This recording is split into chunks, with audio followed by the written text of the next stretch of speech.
आप लोगों ने आज सुबह का अखबार पढ़ा होगा और फेसबुक व्हाट्सएप के माध्यम से आपको जानकारी भी हो गई होगी कि जो सुप्रीम कोर्ट का ऑर्डर आया है कि 2010 से पहले भी जो शिक्षक नियुक्त हुए हैं उनके लिए भी जो है टीटी अनिवार्य 2 साल का समय दिया गया है कि 2 साल में उन्हें टेट पास करना है। इसको लेकर के आज अखबार में जो न्यूज़ था कि योगी सरकार वो पुनर्विचार के लिए सुप्रीम कोर्ट गई है, तो आपने ये अखबार में न्यूज़ पढ़ा। आज पूरा इसी पर चर्चा करेंगे कि लोगों के अपने क्या विचार हैं, अखबार में क्या न्यूज़ है और ये जो पुनर्विचार के लिए गए हैं तो उसका केस का डायरी नंबर क्या है। एक वीडियो आया है संदीप जी का, तो वो भी आपको दिखाएंगे। और आरटी एक्ट 2009 क्या कहता है और उसमें जो अमेंडमेंट जिसकी बात की जा रही है कि जिसके तहत ये ऑर्डर आया है 2017 में अमेंडमेंट हुआ है, ये अमेंडमेंट हुआ कैसे है आपको दिखाएंगे कि बिल जो है पेश हुआ था तो उस पर विपक्ष ने क्या किया क्या नहीं किया, इस पर चर्चा करेंगे। और आपको जो है सब कुछ जो इंग्लिश में है ये बिल या फिर जब ये लागू हुआ, गजट जारी हुआ तो इंग्लिश में उसको हिंदी में ट्रांसलेट करके लाइन बाय लाइन आपको बताएंगे। और इसके बाद जो ये संगठन है तरह तरह के बने हुए, तो ये क्या हैं, ये जो कर रहे हैं इनका प्रयास कितना सफल होगा, क्या होगा, क्या परिणाम इसके सामने आएंगे। तरह तरह के पोस्ट लोगों के फेसबुक वगैरह पे आ रहे हैं, थोड़ी बहुत चर्चा वो भी कर लेंगे। और टेट की तैयारी आगे अगर टेट देना है, यूपी टेट 2026 जनवरी में प्रस्तावित है और इसका सी टेट अभी नहीं आया है तो सी टेट भी आएगा, तो उसको तैयारी को लेकर के कैसे क्या करना है, रणनीति वगैरह उस पर थोड़ी चर्चा करेंगे। तो ये छोटे छोटे हमने पॉइंट्स बनाए हैं, एक एक करके सब पर चलेंगे, तो शुरू से लास्ट तक बने रहिएगा और उम्मीद है कि आपको सब कुछ जो है समझ में आ जाएगा। कोशिश करेंगे आसान तरीके से आपको समझाना। वैसे तो आप सभी शिक्षक हैं, हर चीज़ अच्छे से समझ रहे हैं, लेकिन एक होता है ग्रीड। आप जानते हैं जहाँ ग्रीड आ जाता है तो वहाँ बुद्धि काम करना बंद कर देता है, चाहे कोई कितना भी बुद्धिमान हो। तो अक्सर देखने को मिला है ग्रीड के कारण लोग जो है गलतियां कर देते हैं। तो ऐसी कोई गलती आपसे ना हो जाए, इसलिए जो है ग्रीड से आप प्रभावित ना हो जाए, इसलिए शुरू से लास्ट तक बने रहिएगा। तो सबसे पहले चलते हैं जो अखबार का न्यूज़ है, हाँ थोड़ी से न्यूज़ को एक बार पढ़ लिया जाए, उसके बाद फिर एक एक करके आगे बढ़ेंगे। तो चलिए ओपन करते हैं। सुप्रीम कोर्ट की ओर से सेवारत शिक्षकों के लिए टीटी अनिवार्यता के फैसले को दी चुनौती, कहा जा रहा है। टीटी पर यूपी सरकार ने लगाई पुनर्विचार याचिका। हेडिंग तो बहुत मोटी है, बड़ा दमदार लिखा हुआ है। प्राथमिक शिक्षकों के लिए टीटी अनिवार्य किए जाने संबंधी सुप्रीम कोर्ट के फैसले के खिलाफ यूपी सरकार ने पुनर्विचार याचिका दायर की है। सरकार का यह निर्णय प्राथमिक स्कूलों के शिक्षकों के लिए बड़ी राहत वाली खबर है। राहत वाली खबर है, न कि राहत वाला कोई और पॉइंट पर कहीं राहत की बात की जाए, सिर्फ खबर है। मंगलवार को मुख्यमंत्री योगी आदित्यनाथ ने बेसिक शिक्षा विभाग के सेवारत शिक्षकों के लिए टीटी की अनिवार्यता पर सुप्रीम कोर्ट के आदेश का रिवीजन दाखिल करने का विभाग को निर्देश दिया था। प्रदेश के शिक्षक अनुभवी। मुख्यमंत्री ने कहा कि प्रदेश के शिक्षक अनुभवी हैं और समय समय पर सरकार द्वारा उन्हें प्रशिक्षण प्रदान किया जाता रहा है। ऐसे में उनकी योग्यता और सेवा के वर्षों को नज़रअंदाज करना उचित नहीं है। मुख्यमंत्री कार्यालय द्वारा मुख्यमंत्री के इस निर्देश को सोशल मीडिया पर साझा किए जाने के साथ ही शिक्षकों के बीच खुशी की लहर दौड़ गई। उत्तर प्रदेश बीटीसी शिक्षक संघ ने तत्काल अपने आंदोलन को स्थगित किए जाने की घोषणा कर दी। अब ये पॉइंट यहाँ इम्पॉर्टेंट है कि जैसे ही ये घोषणा हुई है तो जो संगठन है वो जो धरना वरना कर रहे थे, प्रदर्शन कर रहे थे, उन्होंने उसको जो है स्थगित कर दिया। तो ये बात कहीं ना कहीं दिखा रहा है कि ये जो धरना वरना हो रहे थे उसे कंट्रोल करने के लिए ये कदम उठाया गया है। ठीक है, अभी आगे और एक एक चीज़ को समझेंगे। ठीक है, संगठन के अध्यक्ष अनिल यादव, एक अनिल यादव जी हैं, इनको धरना वरना करना बड़ा पसंद है, ये धरनाजीवी हैं, ने संघ की ओर से अपील कर कहा कि संगठन द्वारा निर्णय लिया गया है कि प्रदेश में शिक्षकों द्वारा कोई धरना प्रदर्शन अब नहीं होगा। ऐसे लोग आते हैं आप लोगों को जो है गुमराह करके धरना वरना आपके लिए जो है मीठी मीठी बातें करके धरना वरना करके अपनी नेतागिरी चमकाते हैं और फिर जैसे ही कुछ फाइनल होता नहीं है लेकिन कुछ सुगबुगाहट होती है, हो या ना हो उनको उससे नहीं मतलब है, वो फिर निकल लेते हैं। और ये लोग करोड़ों रुपए लूट लूट के करोड़पति बन चुके हैं। इस पर हम बहुत बहुत बहुत सारे वीडियो बना चुके हैं इन नेताओं के ऊपर, और कभी नाम लेते हैं कभी। अब आप लोग जो पुराने हैं वो जानते हैं सब कुछ खुलकर, हम हर चीज़ पहले कह चुके हैं, अब क्या कहें। आगे चलते हैं। तो नेताजी ने तो कह दिया कि अब कोई धरना प्रदर्शन नहीं होगा। वहीं उत्तर प्रदेश प्राथमिक शिक्षक संघ, अब देखिए दूसरा संघ आ गया, ने कहा कि मुख्यमंत्री के फैसले ने शिक्षकों को बड़ी राहत दी है। आगे अब देखेंगे क्या है। यहाँ पर देखिए प्राथमिक स्कूलों के शिक्षकों को मिली राहत। उत्तर प्रदेशी प्राथमिक शिक्षक संघ के प्रदेश अध्यक्ष विनय तिवारी, कितने संघ हैं भाई, इसके भी अध्यक्ष हैं विनय तिवारी, व महामंत्री उमाशंकर सिंह ने कहा कि 13 सितंबर को प्रकरण में संगठन के संरक्षक और गोरखपुर फैजाबाद स्नातक क्षेत्र के विधान परिषद सदस्य देवेंद्र प्रताप सिंह ने मुख्यमंत्री से मुलाकात कर पुनर्विचार याचिका दाखिल किए जाने की मांग की थी। इस पर मुख्यमंत्री ने यह निर्देश दिए हैं। उन्होंने कहा सुप्रीम कोर्ट के आदेश के बाद से ही शिक्षक संगठन लगातार फैसले के खिलाफ रिवीजन दाखिल करने की मांग कर रहे थे। चलिए अब यहाँ पर आदेश की काट निकालने में लगे रहे अधिकारी, टीटी अनिवार्य किए जाने संबंधी शीर्ष कोर्ट के आदेश की काट निकालने के लिए सोमवार को शिक्षा विभाग से लेकर न्याय विभाग तक पूरे दिन पसीना बहाते रहे। सभी अधिकारी कोर्ट के फैसले से शिक्षकों के बीच उत्पन्न भय को दूर करने का सर्वमान्य हल निकालने में लगे रहे। यहाँ तो सब कुछ दिख रहा है कि बढ़िया बढ़िया है, सब कुछ किया जा रहा है। देखिए हम हमेशा कहते हैं हाथी के दो दांत होते हैं, ये दुनिया जानती है, एक होते हैं खाने के, एक होते हैं दिखाने के। ऐसे ही राजनीति में भी सामने कुछ और होता है, पर्दे के पीछे कुछ और, तो ये आपको समझना पड़ेगा। यह था कोर्ट का आदेश। सुप्रीम कोर्ट ने आदेश दिया था कि कक्षा 1 से 8 तक पढ़ाने वाले शिक्षकों को उस सेवा में यदि बने रहना है या फिर प्रमोशन पाना है तो उनको अनिवार्य रूप से टीटी पास करना होगा। अभी हमने कोर्ट ऑर्डर को लेकर के वीडियो नहीं बनाया है, हमने कहा है कि हम बनाएंगे और जल्दी ही वो वीडियो भी लाएंगे। कोर्ट ऑर्डर आपको एक्सप्लेन करके एक एक चीज़ बताएंगे, कब क्या कैसे हुआ, सारी घटनाएं। तो ये रहा न्यूज़, और न्यूज़ आप लोगों ने देख लिया। अब इसके बाद चलते हैं कि जो पुनर्विचार डाला गया है तो उसका जो डायरी नंबर है वो क्या है, ताकि आप लोग भी चेक करना चाहें समय समय पर क्या चल रहा है तो चेक कर सकें। और आपको हम इसका निष्कर्ष बता दे रहे हैं, ये पुनर्विचार में कुछ होगा नहीं। सुप्रीम कोर्ट का आदेश आज तक बदला नहीं है और इसमें भी नहीं बदलेगा। क्यों नहीं बदलेगा वो भी आपको दिखाएंगे, और आपको क्या करना चाहिए वो भी आगे बताएंगे कि आपका भला कैसे होगा। तो चलिए आपको डायरी नंबर बता दें, सभी लोग को जानकारी हो जाए। शिक्षकों के अनिवार्य टेट आदेश पर योगी सरकार का बड़ा फैसला, diary number 53434/2025। State Uttar Pradesh versus अंजुमन, ठीक है, और यहाँ पढ़ लीजिएगा नाम डिटेल। डायरी नंबर आप देख लीजिए, आपके सामने है। केस नंबर यहाँ पर आरपीसी नंबर अभी पड़ा नहीं है। सीएनआर नंबर है वो आपको यहाँ मिल जाएगा। पिटिशनर तो यूपी गवर्नमेंट है, Uttar Pradesh basic education department secretariat. Respondent कौन है यहाँ पर आप पढ़ सकते हैं। पिटिशनर के एडवोकेट यानी गवर्नमेंट तरफ से एडवोकेट कौन है, अंकित गोयल जी हैं, ठीक है। और आप ये सारी चीज़ यहाँ देख लीजिएगा, ये सारे डिटेल यहाँ दिए हुए हैं।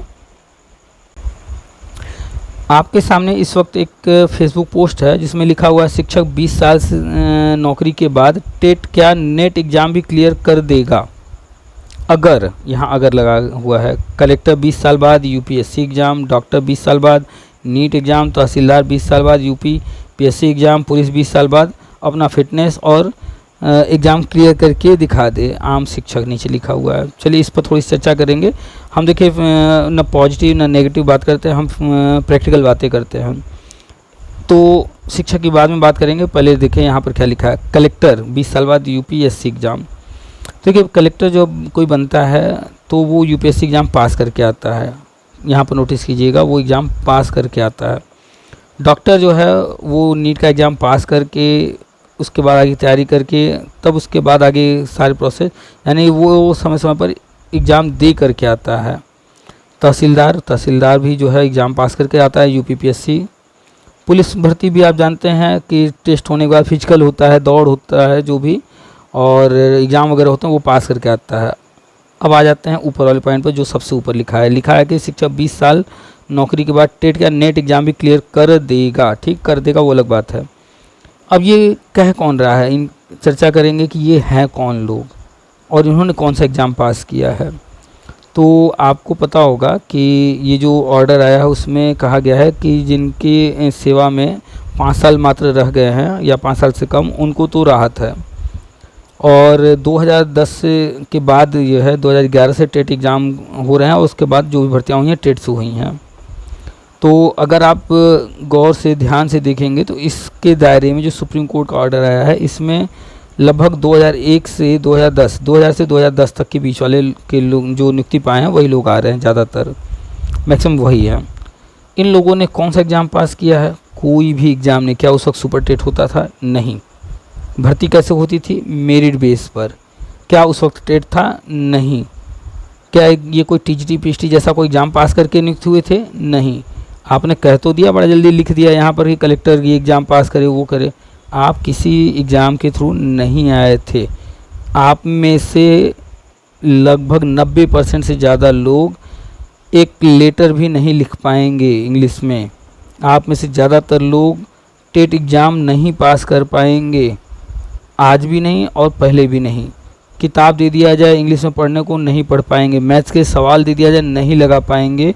आज भी वही कंडीशन है और तब भी नहीं। और इसके बाद अंतर देखिए, टीचर जो है वो दिन रात पढ़ाई से जुड़ा हुआ है और वो विषय ही पढ़ा रहा है। वो जिस विषय को पढ़ा रहा है उसका भी कह रहा है एग्ज़ाम हम जो है नहीं देंगे, उन विषयों का भी।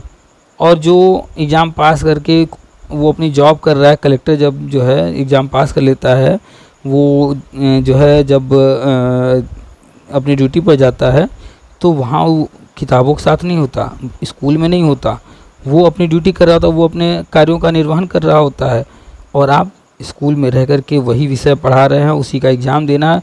20 साल से पढ़ाने के बावजूद जो है आप लोग जो है धरना प्रदर्शन कर रहे हैं कि हम जो है एग्ज़ाम नहीं देंगे। 20 साल में कॉन्फिडेंस नहीं आ पाया कि जो हम पढ़ा रहे हैं वो हम जो है एग्ज़ाम उसका पास कर पाएंगे।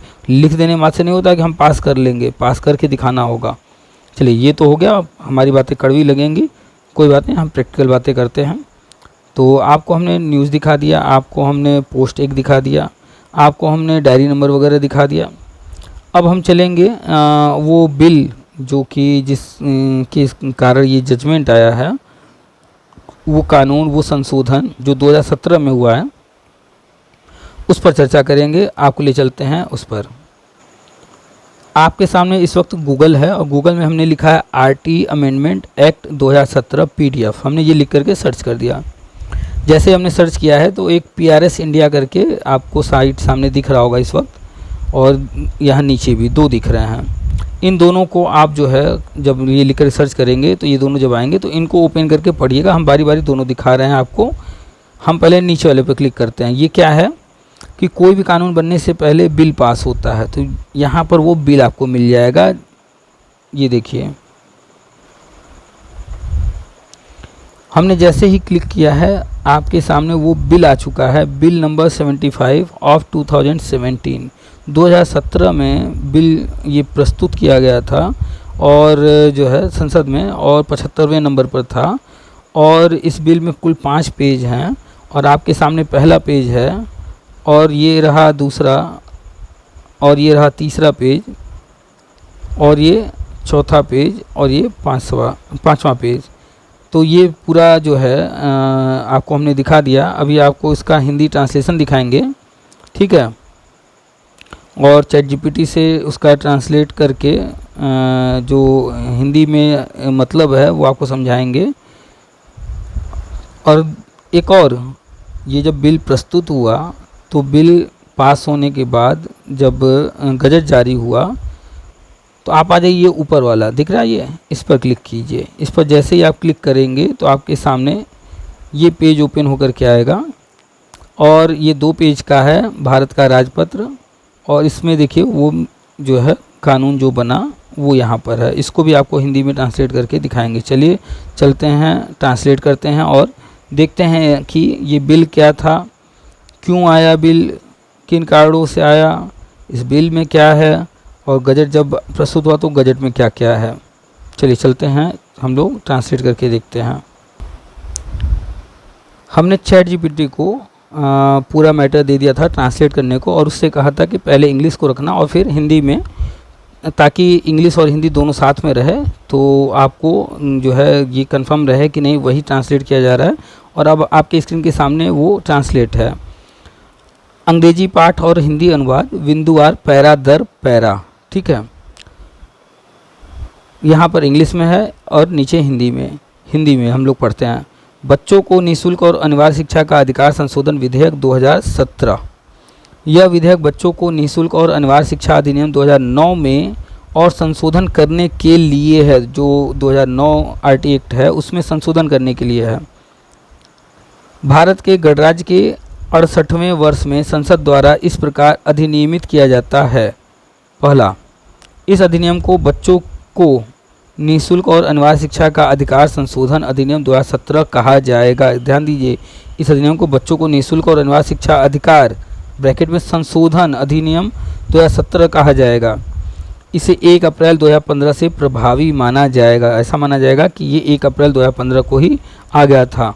तो जो कुछ भी इसमें कहा जाएगा उसको ये मान करके चलना है कि वो 1 अप्रैल 2015 से ही लागू हो चुका है, ठीक है। इस बात को ध्यान रखिएगा। फिर अगला पैरा यहाँ पर हिंदी ट्रांसलेट है। बच्चों को निःशुल्क और अनिवार्य शिक्षा अधिनियम 2009 की धारा 23, जो 2009 का आरटी एक्ट है उसमें जो धारा 23 है उसका जो सेकेंड उपबंध है के बाद निम्नलिखित उपबंध जोड़ा जाएगा। उसमें बढ़ा दिया गया, जोड़ दिया। क्या? यह भी उपबंधित किया जाता है कि हर वह शिक्षक जिसे 31 मार्च 2015 को नियुक्त किया गया था या उस तिथि को कार्यरत था और जिसके पास उपधारा 1 के अंतर्गत निर्धारित न्यूनतम योग्यताएं नहीं हैं, वह बच्चों को निःशुल्क और अनिवार्य शिक्षा का अधिकार, ये जो संशोधन है, अधिनियम 2017 के प्रारंभ की तिथि से 4 वर्षों की अवधि के भीतर ऐसी न्यूनतम योग्यताएं प्राप्त कर लेगा। तो यहाँ पर जो कहा गया, कौन सी तिथि? ये प्रारंभ होने, यानी कि 2015 की तिथि जो कही गई है, उसे 4 वर्ष के भीतर जो है ये योग्यताएं न्यूनतम कंप्लीट करने की बात उसमें जोड़ दी गई अलग से। ये 2017 में किया गया। तो अगर आप 2017 से भी 4 वर्ष काउंट करेंगे, ठीक है, 2017 में ये आया, पास हुआ, तो 4 वर्ष वहाँ से हम लोग काउंट कर लेते हैं। तो 17 के बाद 21 में 4 वर्ष पूरे हो गए थे। कहाँ सोए थे सारे लोग? आगे चलते हैं। लोकतंत्र की सामाजिक संरचना। अब ये ध्यान दीजिए कि ये सब क्यों हुआ, क्यों संशोधन करना पड़ा, कहाँ से ये सब आया। लोकतंत्र की सामाजिक संरचना को सुदृढ़ बनाने के लिए सभी को समान अवसर प्रदान करके सार्वभौमिक प्रारंभिक शिक्षा की महत्वपूर्ण भूमिका को हमारे गणराज्य की स्थापना से ही स्वीकार किया गया है। ये भूमिका तैयार किया जा रहा है, ठीक है। हमारे संविधान में निहित राज्य के नीति निदेशक तत्व यह निर्धारित करते हैं कि राज्य 14 वर्ष की आयु तक के सभी बच्चों को निःशुल्क और अनिवार्य शिक्षा प्रदान करेगा। संविधान 86वां संशोधन अधिनियम 2002 द्वारा संविधान में अनुच्छेद 21A के सम्मिलन के परिणाम स्वरूप 6 से 14 वर्ष की आयु के सभी बच्चों को निःशुल्क और अनिवार्य शिक्षा प्रदान करने के लिए बच्चों को निःशुल्क और अनिवार्य शिक्षा अधिनियम 2009 अधिनियमित किया गया। उक्त अधिनियम 1 अप्रैल 2010 को प्रभावी हुआ था। फिर आगे कहा जा रहा है, उक्त अधिनियम की धारा 23 की उपधारा 2 के उपबंध ने उक्त अधिनियम के प्रारंभ की तिथि से 31 मार्च 2015 तक की 5 वर्षों की अवधि को समय सीमा के रूप में निर्धारित किया है, ताकि वह शिक्षक जिसके पास उपधारा 1 में निर्धारित न्यूनतम योग्यताएं नहीं हैं ऐसी योग्यताएं प्राप्त कर सके, ठीक है। उपरोक्त प्रावधानों के दृष्टिगत उक्त अवधि के पूर्ण होने के बाद राज्य सरकारें सेवा में कार्यरत अप्रशिक्षित शिक्षकों के प्रशिक्षण प्रक्रिया को जारी नहीं रख सकीं। यहाँ ध्यान दीजिए, उपरोक्त प्रावधानों के दृष्टिगत उक्त अवधि के पूर्ण होने के बाद राज्य सरकारें सेवा में कार्यरत अप्रशिक्षित, यहाँ पर टीचर ट्रेनिंग की बात की जा रही है, शिक्षकों के प्रशिक्षण की प्रक्रिया को जारी नहीं रख सकें। तो आर्टिक्ट में कहा गया था कि टीचर ट्रेंड होंगे, गुणवत्ता के लिए ये सब बातें की गई थी, तो इसी की बात की जा रही है, ट्रेनिंग की। अतः राज्य सरकारों ने अप्रशिक्षित शिक्षकों के प्रशिक्षण के लिए अवधि बढ़ाने का अनुरोध किया। कहा गया था 5 साल में भैया सबको ट्रेन कीजिए, तो लेकिन राज्यों ने कहा भैया हम नहीं कर पाए इन 5 सालों में, आप इसकी अवधि बढ़ा दीजिए ताकि वे उक्त शिक्षण प्रक्रिया आरंभ कर सकें और पूर्ण कर सकें। राज्यों ने इनसे छूट मांगा और 5 वर्ष का। अतः यह प्रस्तावित है कि बच्चों को निःशुल्क और अनिवार्य शिक्षा संशोधन विधेयक 2017 लाया जाए, ताकि उक्त अधिनियम की धारा 2023 की उपधारा में एक नया उपबंध जोड़ा जा सके, जिससे यह प्रावधान हो कि 31 मार्च 2015 को नियुक्त या कार्यरत हर वह शिक्षक जिसके पास उपधारा 1 के अंतर्गत निर्धारित न्यूनतम योग्यताएं नहीं हैं, प्रस्तावित अधिनियम के प्रारंभ की तिथि से 4 वर्षों के अवधि के भीतर ऐसी योग्यताएं प्राप्त कर लेगा। ये पता नहीं कहाँ सोए हुए थे टीचर्स, उनको पता नहीं है। जबकि हमारा आप 2020 से अब तक का वीडियो देख लीजिए, हमने बार बार बताया है कि आरटी एक्ट लागू हुआ था, उसमें 5 साल की छूट दी गई थी, फिर उस समय सीमा को बढ़ाया गया था, उसको 10 साल किया गया था। ये सब बात हम बार बार जिक्र किए हैं, बार बार बोले हैं, और ये शिक्षक हो करके इन लोग को ये सब नहीं पता है। ये 2017 में ही हुआ था और हमने बार बार इसका जिक्र हमेशा किए हैं। जो भी कॉल किया हमने सबको बार बार ये कहानी सुनाया है। तो हम तो 5-10 वर्ष बता रहे थे, यहाँ पर थोड़ा सा डिफरेंस है। क्या है कि 2010 से देखा जा रहा है 5 वर्ष, उसके बाद फिर 4 वर्ष कहा गया, और हम 2009 से 10 वर्ष जोड़ रहे थे, तो बात वही सेम है। तो पता नहीं कहाँ सोए थे आप लोग। चलिए आगे चलते हैं। यह विधेयक उपर्युक्त उद्देश्य को प्राप्त करने का प्रयास करता है। ठीक है, नई दिल्ली, प्रकाश जावड़ेकर जी उस वक्त थे, और दिनांक 3 अप्रैल 2017। ठीक है, अब इसके बाद उसमें आगे और भी कुछ पेजेज हैं, फाइनेंशियल मेमोरेंडम वगैरह हैं, तो उनकी चर्चा की गई है।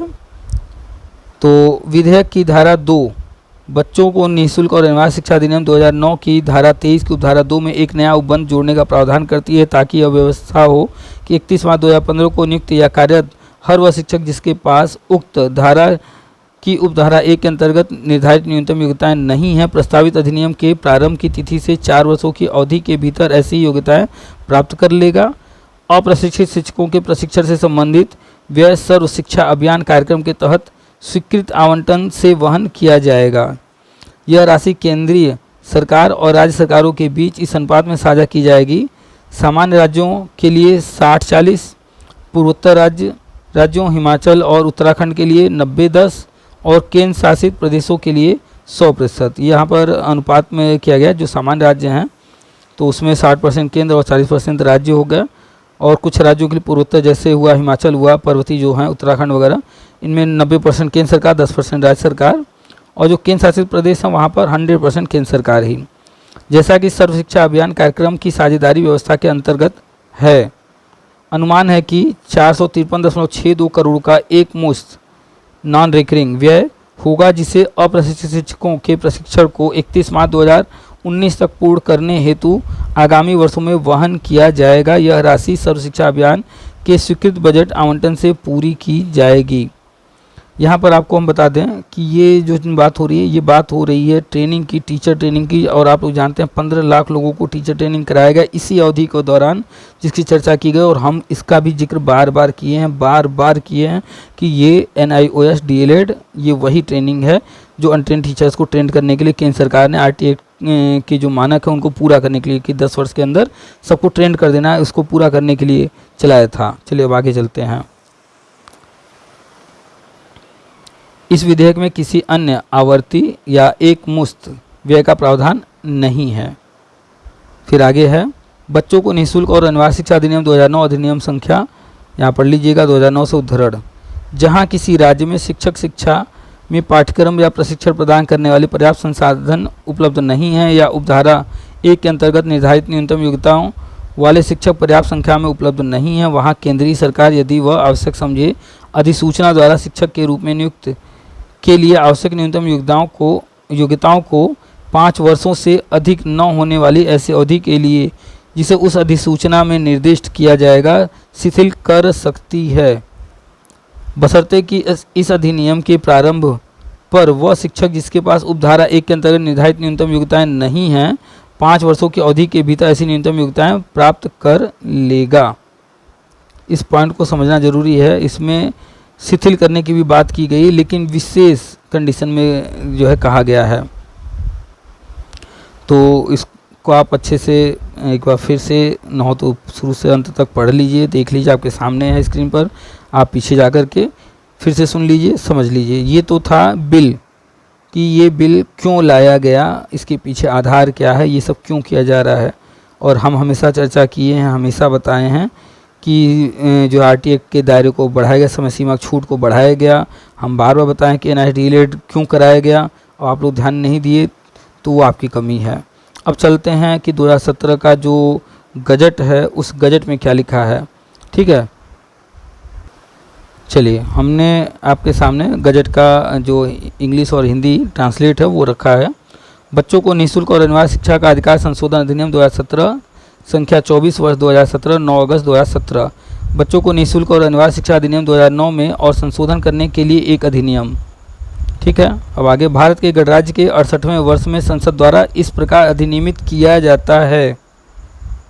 इस अधिनियम को बच्चों को निःशुल्क और अनिवार्य शिक्षा अधिकार संशोधन अधिनियम 2017 कहा जा सकता है।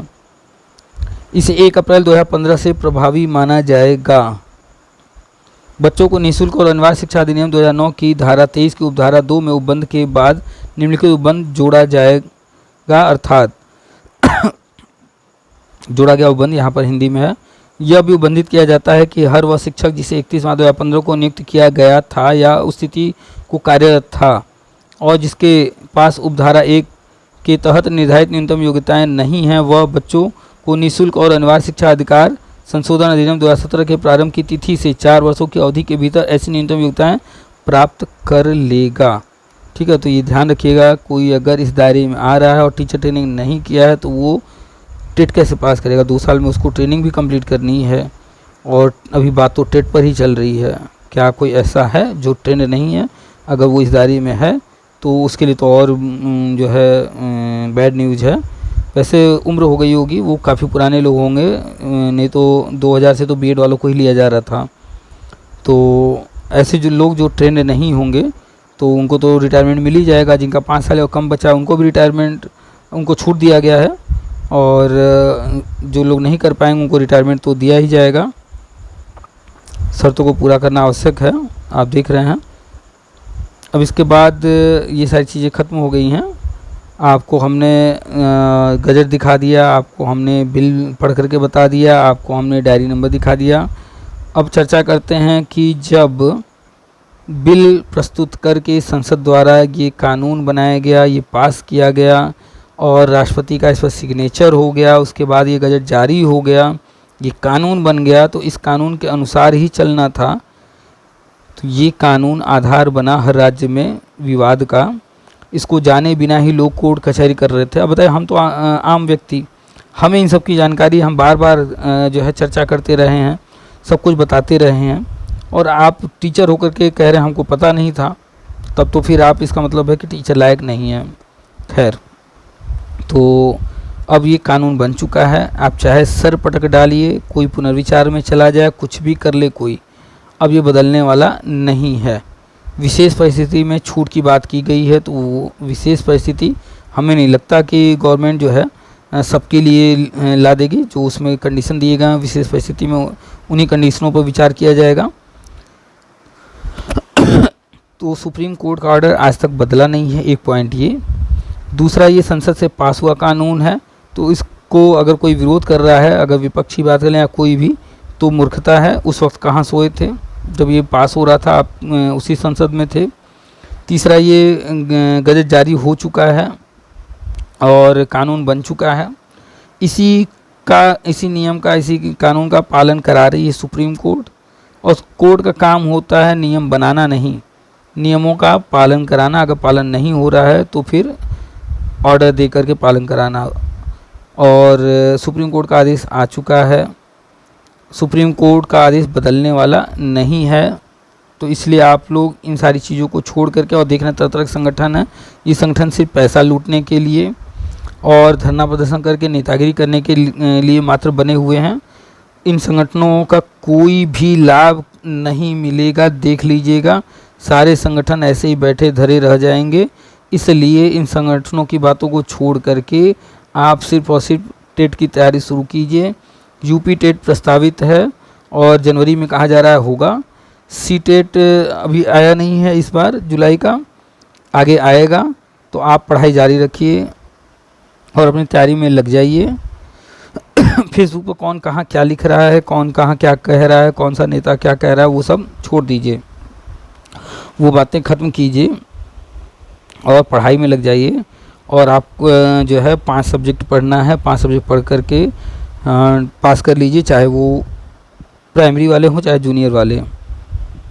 और जो लोग गए थे कि हमें भैया प्रमोशन में जो है टेट ना अनिवार्य किया जाए, तो हम इस पर जितनी बार भी वीडियो डाले हैं, जो कुछ बोले, हमने साफ साफ कोर्ट ऑर्डर आने से पहले स्पष्ट कहा था कि कोई छूट नहीं मिलने वाला है।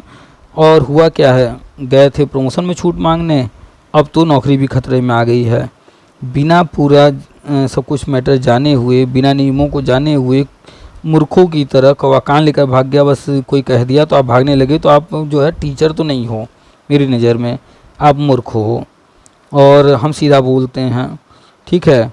तो इस तरह के फालतू पोस्ट वोस्ट देखना सब कुछ बंद कीजिए, 5 विषय पढ़ना। अगर आप जूनियर के शिक्षक बन चुके हैं तो आप जो है साइंस के होंगे या तो आर्ट के होंगे, तो चाहे प्राइमरी या जूनियर दोनों में बात कर लें तो कॉमन क्या है, तो लैंग्वेज 2 रहेगा ही रहेगा। एक तो आप हिंदी या संस्कृत या इंग्लिश या उर्दू, 4 ही लैंग्वेज जनरली लोग रखते हैं। आप अगर किसी और स्टेट के हैं तो एक लैंग्वेज अपने स्टेट का, तो एक कॉमन लैंग्वेज जनरली सब लोग हिंदी रख लेते हैं या इंग्लिश रख लेते हैं, और दूसरा लैंग्वेज कोई रख लेते हैं। तो 2 लैंग्वेज कोई भी आप तैयार कर लीजिए, चाहे आप जिस भी राज्य से हों, ठीक है। तो 2 लैंग्वेज आप तैयार कर लीजिए। वो अगर आपको प्राइमरी का देना है तो भी, जूनियर का देना है तो भी, 1 to 5 वाला या 6 to 8 वाला, दोनों में ही आपको जो है लैंग्वेज 2 रहेगा ही रहेगा। आप जानते हैं, अच्छे से जानते हैं, फिर भी हम आपको एक्सप्लेन कर रहे हैं। तो लैंग्वेज पहले तैयार कीजिए, वो दोनों में काम आता है और हर जगह काम आता है। इसके बाद चाइल्ड साइकोलॉजी CDP प्राइमरी में भी है, जूनियर में भी है, लगभग सिलेबस सेम ही है, कुछ सिद्धांत कम ज़्यादा है। तो आप CDP उसके बाद तैयार कीजिए, 3 हो गए। उसके बाद जो है 2 और, प्राइमरी में है EVS और मैथ, ये कॉमन है सबके लिए, तो EVS मैथ पढ़िए, ठीक है। और जो जूनियर में है तो वो SST या फिर साइंस का पार्ट पढ़ेंगे, मैथ साइंस, ठीक है। अब किताबें थोड़ी सी चर्चा कर लेते हैं। हिंदी पढ़ना है तो आप लुसेंट की किताब ले लीजिए, अच्छी किताब है। लुसेंट के अलावा और भी आप प्रकाशन है उनकी भी ले सकते हैं, लेकिन लुसेंट की ज़रूर पढ़िएगा, वो ठीक है, अच्छी है। सामान्य हिंदी। इसके बाद लैंग्वेज में चले इंग्लिश में, तो इंग्लिश में आप ग्रामर पोर्शन पढ़ने के लिए ले सकते हैं Oxford junior high school, junior high school English grammar, 50-100 रुपये की आती है। इसके अलावा लुसेंट की जनरल इंग्लिश ले सकते हैं, मोटी है, काफ़ी महंगी है, उससे प्रैक्टिस के लिए ले सकते हैं। ये हो गया। इसके बाद पेडागॉजी पढ़ना है तो मार्केट में बहुत सारी किताबें अवेलेबल हैं, उनको आप देख सकते हैं कोई भी।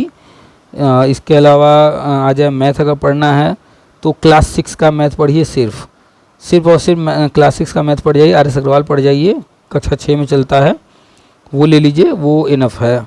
इंग्लिश में है, आपको जो है कोई दिक्कत नहीं होगी, आप पढ़ जाइए उसको समझ करके, एक किताब एकदम पर्याप्त है। उसका पेडागॉजी के लिए अलग से आप देख लीजिएगा कहाँ से पढ़ना है, कैसे। इसके बाद आ जाते हैं EVS के लिए आप जो है कक्षा 3 से लेकर के 5 तक का EVS का, और इसके बाद 6, 7, 8 का साइंस का किताब पढ़ जाइए, वो पर्याप्त है, ठीक है। और इसके बाद क्या बच जाता है, जूनियर में आ जाएं तो जूनियर में SST वाले तो 6 से लेकर के 10 तक की जो है ज्योग्राफी, पॉलिटिकल और अन्य किताबें पढ़ जाएं जो भी SST से संबंधित हैं। और ज्योग्राफी, पॉलिटिकल, हिस्ट्री, हमारे अतीत वगैरह। और साइंस वालों के लिए तो 6 से 10 तक की साइंस की बुक, और मैथ की किताब जो है कम से कम कुछ नहीं तो 8 तक का मैथ तो आना ही चाहिए, लेकिन कोशिश कीजिएगा 9th भी कर जाइए, थोड़ा अच्छा रहेगा।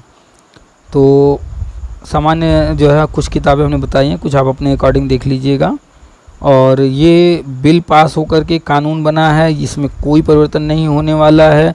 सुप्रीम कोर्ट का ऑर्डर कभी नहीं बदला है, कोई राहत नहीं मिलने वाला है। पुनर्विचार ये खारिज होगा, पुनर्विचार में कुछ खास नहीं होगा, कुछ भी खास नहीं होगा। हाँ, छोटा मोटा अगर कुछ किसी विशेष वर्ग को लाभ दे दिया जाए वो अलग बात है, वैसे हमें लाभ मिलता कुछ दिख नहीं रहा, क्योंकि बहुत लंबा चौड़ा ऑर्डर आया है। अभी उस ऑर्डर को भी हम एक्सप्लेन करेंगे किसी दिन।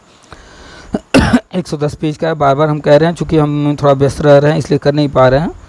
तो आपको क्या करना है, जो जो हमने बताया वो सब कीजिए, पढ़ाई लिखाई, और इस वीडियो को हर शिक्षक तक पहुंचाइए, पूरे भारत के शिक्षक तक पहुंचाइए, और उनको कहिए कि वो सिर्फ शिक्षक ही न रहें, वो जो है शिक्षा तक ही सीमित न रहें और भी अपने दायरे को बढ़ाएं। और जो एनसीटी है, जो यूजीसी है, सीबीएसई है, कहाँ क्या चल रहा है, हर चीज़ पर नज़र रखें। तो जब हमें हर चीज़ का खबर रहा, हम बार बार आप तक हर चीज़ पहुंचा रहे हैं, तो आप लोग कैसे इससे अछूते रह गए। इतने हाई कोर्ट के ऑर्डर आए, उसके बाद सुप्रीम कोर्ट का ऑर्डर आया है, पता नहीं कहाँ आप लोग सोए थे। खैर, चाहे जितना धरना प्रदर्शन कीजिए, कोई आसाम में कर रहा है, कोई मणिपुर में कर रहा है, कोई जो है अरुणाचल में कर रहा है, कहीं यूपी में कुछ हो रहा है, कहीं किसी और राज्य में कुछ हो रहा है, कोई फ़ायदा नहीं है। करके देख लीजिए, आपको 2 साल का समय मिला है, ये 2 साल गवाइए नहीं। जल्द से जल्द टेट पास कर लीजिए, जल्द से जल्द अपने जो है सर्टिफिकेट अपने विभाग को उपलब्ध करा दीजिए, ताकि जो है आप जो है निश्चिंत होकर के जैसे नौकरी कर रहे थे कर सकें। चलिए फिर मिलेंगे, कोर्ट ऑर्डर का भी हम उल्लेख करेंगे, विस्तार से समझाएंगे, बताएंगे, उस पर चर्चा करेंगे, वो अलग वीडियो होगा। ये भी वीडियो काफ़ी लंबा हो गया है, इसको ज़्यादा लंबा नहीं करते हैं। हाँ, कमेंट कीजिएगा, और कोई चीज़ आपको ना समझ में आए, हाँ ये सब कमेंट करना छोड़ दीजिए कि ये गलत है, ऐसा है, वैसा है। हर जगह आप नियमावली नहीं पढ़े हैं, सरकार के पास सारे अधिकार हैं, वो कुछ भी कर सकती है, और उन्होंने अपने पावर का यूज़ करते हुए किया है। तो ये सब बातें, फर्जी बातें छोड़ दीजिए, वीडियो को शेयर कीजिए, हर किसी तक पहुंचाइए, कमेंट कीजिए। आप अपना फ्रस्ट्रेशन नहीं, जिज्ञासा, आपकी क्वेरी, अगला वीडियो आप किस पर चाहते हैं वो सब। और अगर आप बात करना चाहते हैं तो हमारा नंबर जो है अगर स्क्रीन पर आ रहा है तो ठीक है, नहीं तो सेव कर लीजिए, 9453221786, पीके सर के नाम से सेव कर लीजिए। और कभी भी आप हमसे व्हाट्सएप पर जो है मैसेज करके जानकारी ले सकते हैं, और बात करना चाहें तो आपको समय लेना होगा। व्हाट्सएप पर बात करके, आप व्हाट्सएप पर चैट करके, व्हाट्सएप पर कॉल नहीं, चैट करके आप समय लीजिएगा, उस समय निर्धारित समय पर आपसे कॉल पर भी बात हो जाएगी, चर्चा हो जाएगी। तो पढ़ाई कीजिए, तैयारी कीजिए, और आगे जो जानकारी आती रहेगी हम शेयर करते रहेंगे, वो सब अपडेट रहिए। और चैनल को सब्सक्राइब कर लीजिए ताकि आगे के अपडेट मिलते रहें। शेयर ज़रूर कीजिएगा, लाइक भी कर दीजिएगा अगर सब बात समझ में आ गई है, अच्छी लगी वीडियो तो। चलिए फिर मिलेंगे नेक्स्ट वीडियो में नए टॉपिक के साथ।